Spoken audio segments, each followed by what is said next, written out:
Bismillahirrahmanirrahim. Assalamualaikum warahmatullahi wabarakatuh. Alhamdulillahirabbil alamin. Puji syukur kita panjatkan kehadirat Allah Subhanahu wa taala yang telah memberikan kita segala rahmat serta karunia-Nya sehingga kita bisa melaksanakan aktivitas sebagaimana mestinya. Salawat dan salam kita aturkan kepada junjungan Nabi besar Muhammad sallallahu alaihi wasallam yang telah mengantarkan kita dari alam jahiliyah ke alam yang terang benderang. Hari ini saya akan menjelaskan materi manusia sebagai makhluk individu dan makhluk sosial. Di sini ada dua peran manusia, bagaimana manusia sebagai makhluk individu yang membutuhkan kesendirian, kontemplasi, ada uzlah atau katakanlah dia menyendiri, di situ dia merenung, dia butuh kesendirian. Juga manusia butuh orang lain, butuh kerjasama, butuh bantuan orang lain, yaitu sebagai makhluk sosial pastinya. Oke, saya akan menjelaskan kedua peran ini atau kedua posisi ini di mana manusia sebagai individu dan manusia sebagai makhluk sosial. Yang pertama, unsur-unsur hakikat manusia terdiri atas tiga. Ketiga unsur ini kadangkala saling melengkapi, kadangkala juga saling bertolak belakang oleh berbagai pendapat yang ada di masyarakat ya. Ada yang pertama adalah susunan kodrat manusia terdiri atas raga dan jiwa. Jadi kalau raga itu adalah badan halus, misalnya adalah kepala, kulit, daging, tulang, kemudian darah dan lain sebagainya, sedangkan jiwa adalah bagian dari halusnya manusia atau bisa juga disebut sebagai roh dari manusia itu sendiri. Dan jiwa inilah yang menggerakkan raga itu sendiri. Jadi kalau tanpa jiwa, raga tidak akan bisa bergerak. Dan jiwa butuh raga agar dilihat, bisa diraba, bisa bisa didengar oleh telinga orang lain dan sebagainya. Kemudian yang kedua adalah sifat kodrat terdiri atas makhluk individu dan makhluk sosial. Kedua hal ini kadang-kala saling bertolak belakang, kadang-kala juga saling melengkapi. Manusia sebagai makhluk individu ya kita butuh juga sendirian pada saat-saat tertentu. Pada saat-saat tertentu juga juga kita membutuhkan orang lain, uluran orang lain, bantuan orang lain ya sebagai makhluk sosial kita butuh hal itu. Kita butuh orang lain agar segala kebutuhan yang kita inginkan itu dapat terpenuhi. Kemudian yang ketiga adalah kedudukan kodrat terdiri atas makhluk yang berdiri sendiri dan makhluk Tuhan. Ada yang mengatakan bahwa manusia itu tercipta karena proses biologi secara alami. Ada proses kimia yang secara alami terbentuk dan itu tanpa campur tangan dari Tuhan. Ada juga yang mengatakan bahwa manusia itu tercipta karena ada campur tangan dari Tuhan dan memang Tuhan sendiri yang menciptakan makhluk itu untuk menyembah, untuk mengabdi, untuk beribadah kepadanya. Dua hal ini kadangkala bertolak belakang, kadangkala juga saling melengkapi. Satu sisi ada individu, ada juga makhluk manusia sebagai makhluk individu, manusia juga sebagai makhluk sosial. Tapi dalam prakteknya kadangkala ada individualis, ada juga orang yang sosialis gitu. Ada juga dalam prakteknya juga makhluk yang mengatakan bahwa kita uh, adalah makhluk yang berdiri sendiri, yaitu biasanya kaum ateis ya, yang tidak percaya pada Tuhan.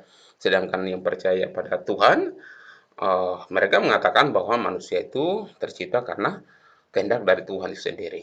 Kemudian penyebab manusia selalu bermasyarakat antara lain karena adanya dorongan kesatuan biologis yang terdiri dalam naluri manusia. Misalnya seperti apa?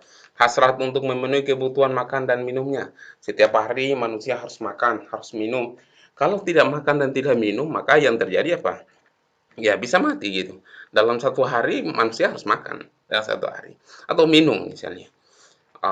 Dan itu kebutuhan pokok, kebutuhan primer yang tidak boleh terabaikan. Kalau terabaikan maka bisa jadi terjadi kefatalan. Yang kedua adalah hasrat untuk membela diri. Setiap makhluk, ya, jangankan manusia, binatang pun itu punya hasrat untuk membela diri apabila mereka sudah diganggu oleh makhluk-makhluk yang lainnya. Lebih-lebih manusia, manusia juga punya hasrat untuk membela diri apabila sudah diganggu oleh manusia yang lain atau makhluk yang lain. Pasti mereka akan membela diri dalam upaya menjaga posisinya dia bahwa dialah yang benar atau katakanlah dialah yang dianggap sebagai orang yang yang posisi benar lah gitu. Kemudian yang ketiga adalah hasrat untuk mengadakan keturunan.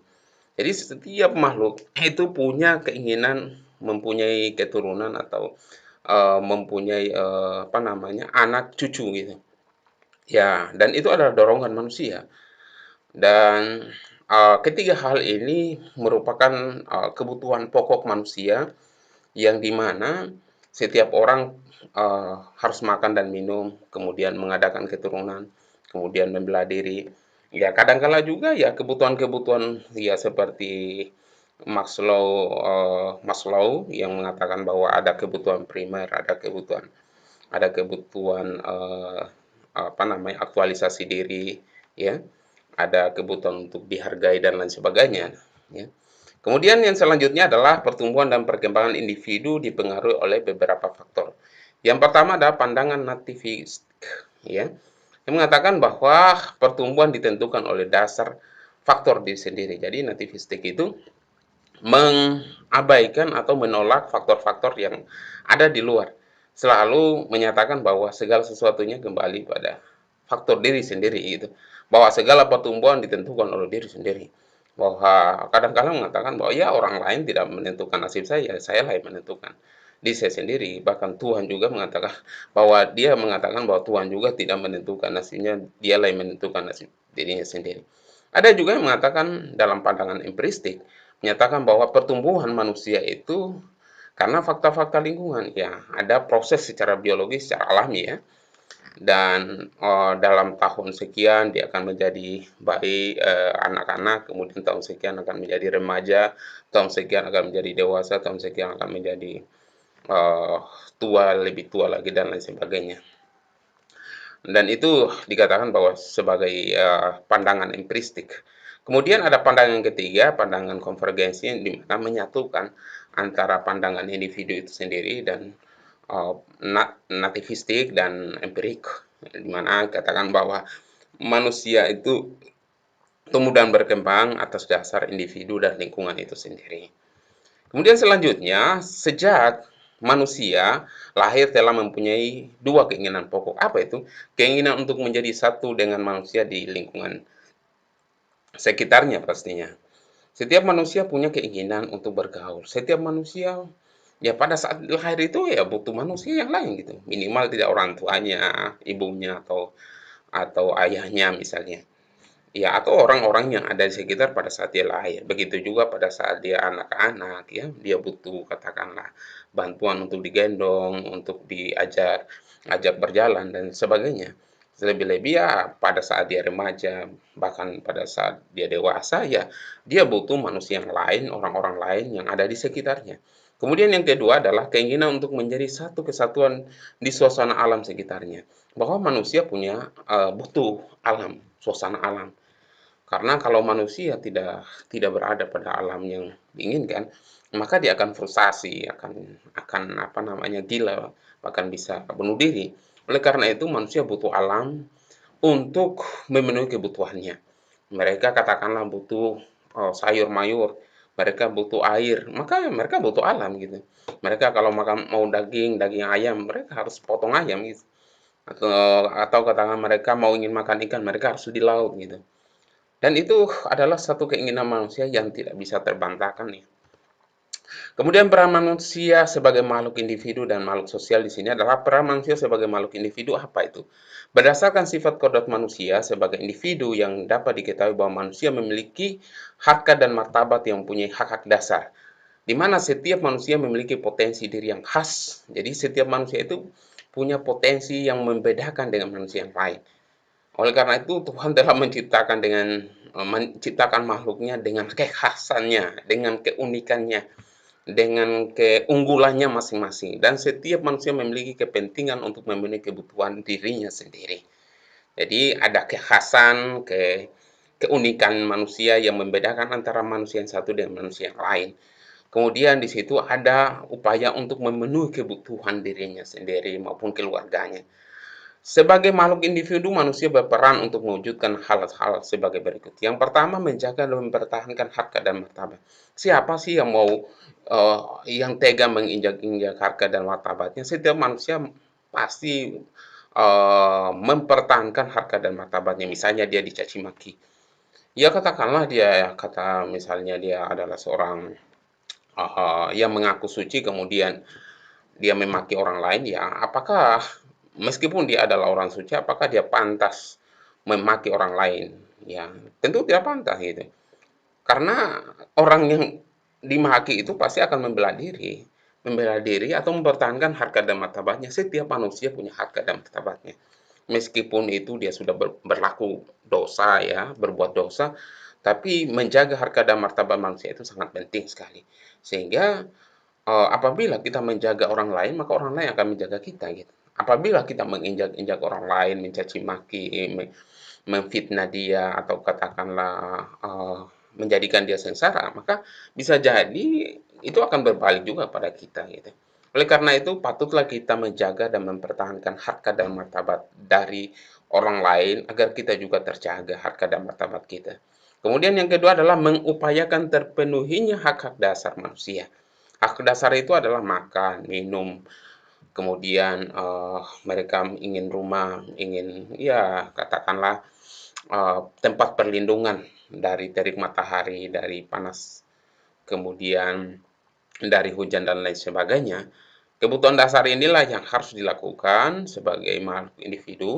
Kemudian yang ketiga adalah merealisasikan segala potensi diri, baik sisi jasmani maupun rohani.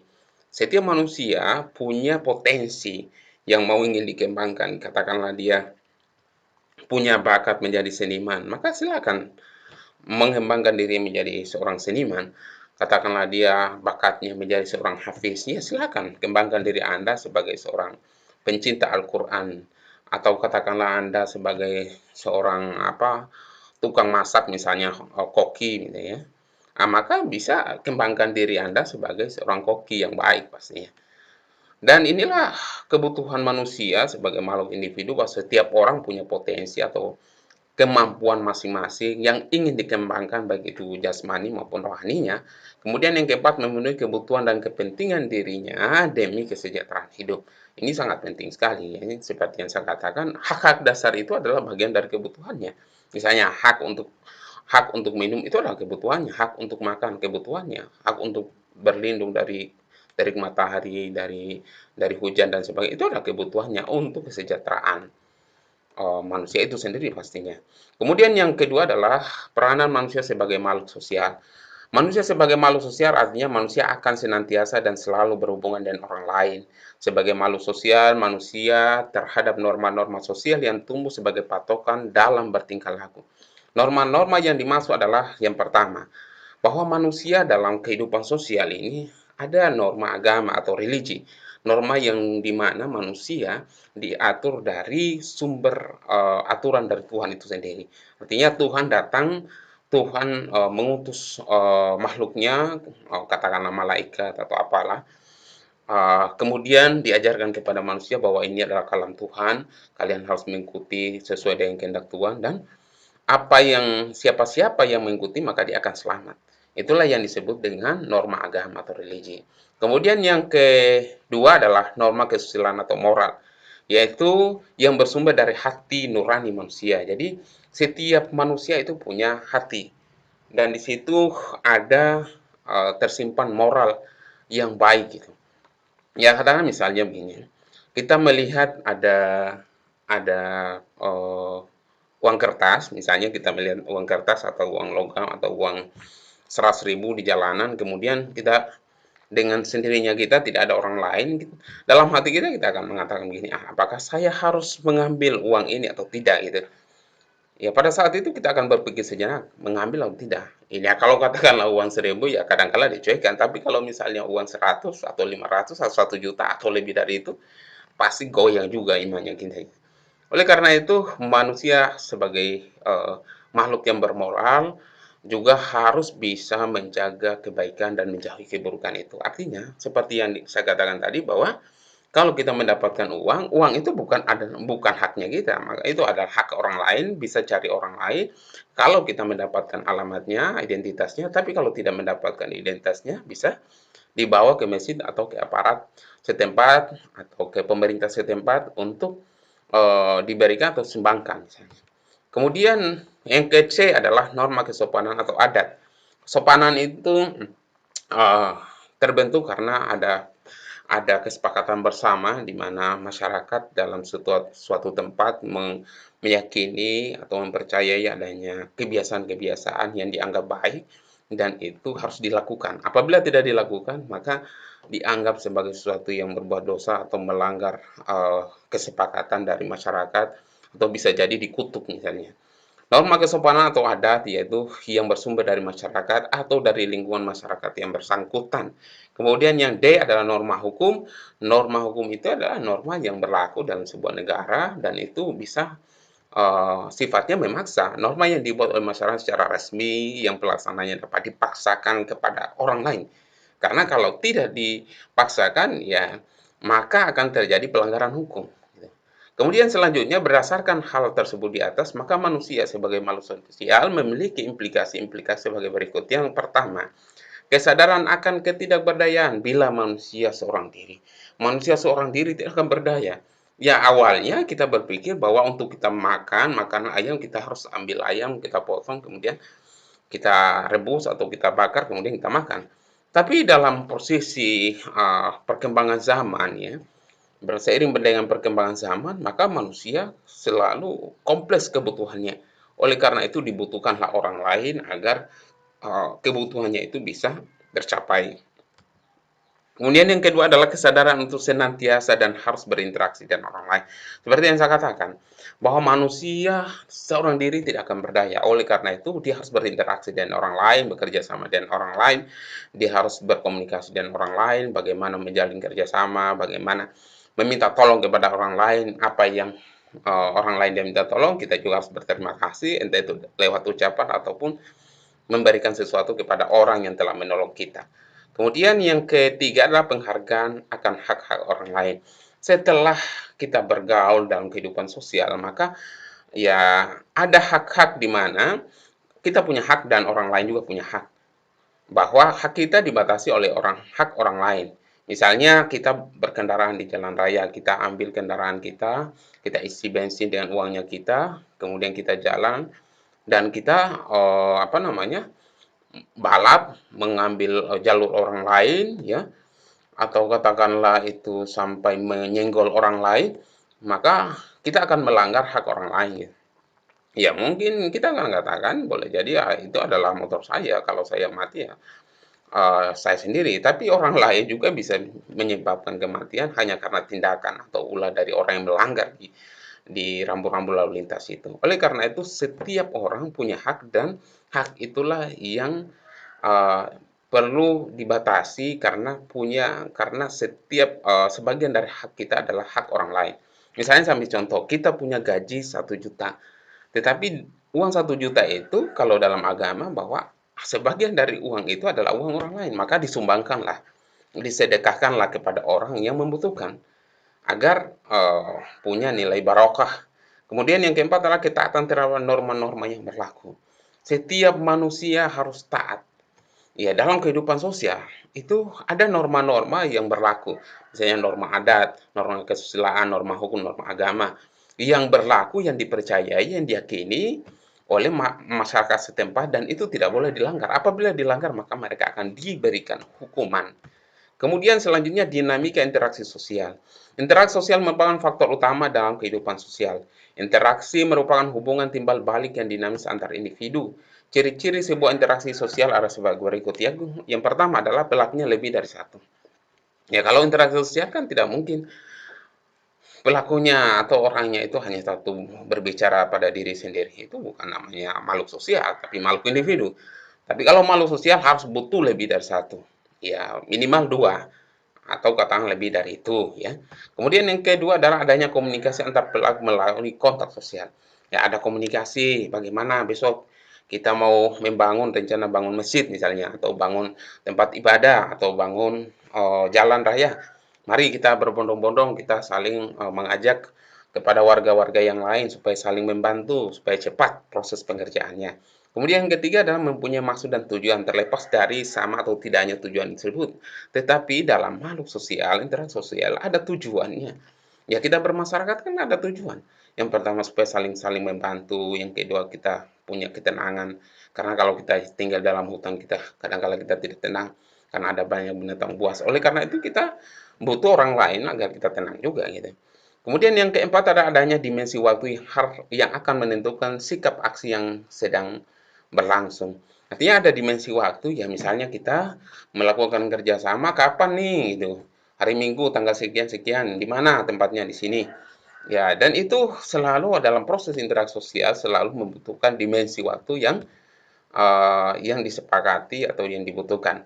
Dilema antara kepentingan individu dan kepentingan masyarakat. Dilema antara kepentingan individu dan kepentingan masyarakat adalah pertanyaan yang dihadapi oleh umat manusia. Manakah yang harus diutamakan? Yang pertama, pandangan individualisme. Iya, individualisme berangkat dari konsep dasar ontologis bahwa manusia pada hakikatnya adalah makhluk individu yang bebas.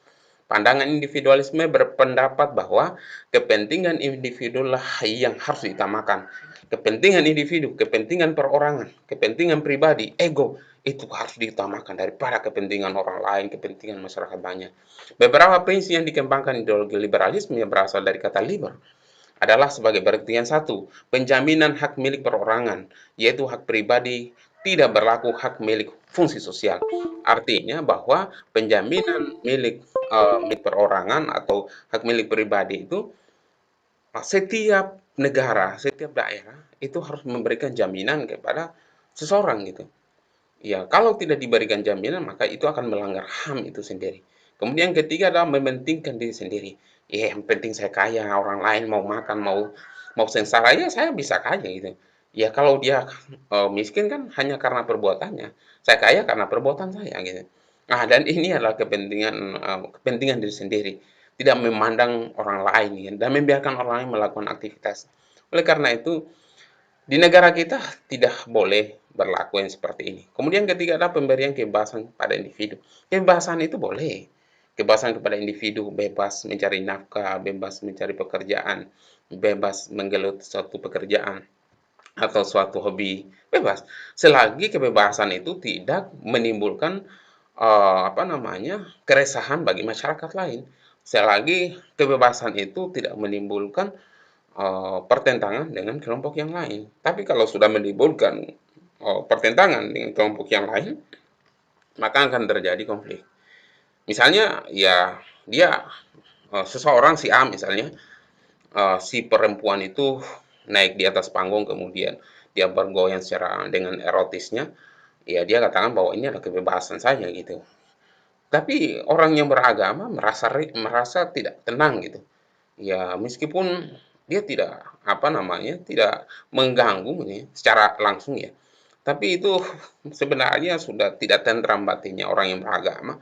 Masa goyang-goyang gitu kemudian mempengaruhi orang-orang yang lain yang lemah imannya, kemudian mereka ikut bergoyang dan itu menimbulkan dosa ya. Oleh karena itu ya, kebebasan seseorang itu harus dibatasi. Kemudian persaingan bebas untuk mencapai kepentingan masing-masing. Persaingan boleh kita lakukan, tapi persaingan secara bebas menghalalkan segala cara untuk mendapatkan kepentingannya, kebutuhannya, keinginannya, hasratnya, nafsunya, ya maka itulah yang harus dibatasi sekali. Karena persaingan itu boleh sehat gitu.